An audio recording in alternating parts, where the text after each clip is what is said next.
সবার যে এত সুন্দরভাবে কথা শুনতে পেরেছি, আমি নিজে খুবই খুশি হয়েছি।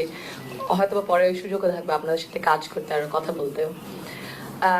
আরেকটা জিনিস আমি প্রথমেই বলতে চাচ্ছি হচ্ছে যে এত কিছু যে আমরা বলেছি, আমরা যদি সুযোগ না পাই, এরকম পলিটিক্যাল অ্যাক্সেস যদি না পাই, এই ফাইন্যান্সিয়াল অ্যাক্সেস যদি না পাই, এই সি সুইট অ্যাক্সেস যদি না পাই, তখন কিন্তু মানে এই যে পলিসিজ ইমপ্লিমেন্টেশন, যে আচ্ছা ঠিক আছে আমাদের আমাদের দৃষ্টিভঙ্গি কি, আমরা যে পার্সপেক্টিভ দিয়ে কাজ করব, ওইগুলো কিন্তু হয় না। আপনি যে বললেন সুন্দরভাবে যে আচ্ছা ঠিক আছে তাহলে রোড ম্যাপটা কি, এগুলো কিভাবে হবে, যদি নারীরা না থাকে পলিসি বানানোর সময়, তাহলে কিন্তু পুরোপুরি আমরা জানতে পারবো না।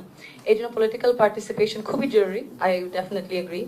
কিন্তু পলিটিক্যাল পার্টিসিপেশনের অনেক কিছু দিক দিয়ে, হয়তো বা কর্মসংস্থানের দিক দিয়ে অনেক ব্যারিয়ার্স থাকে, স্ট্রাকচারাল সিস্টেম্যাটিক ব্যারিয়ার্স, ওইগুলা আমরাই শুধু হয়তো বা বুঝতে পারবো। ফর এক্সাম্পল আপনারা যে বললে ডে কেয়ার সেন্টার,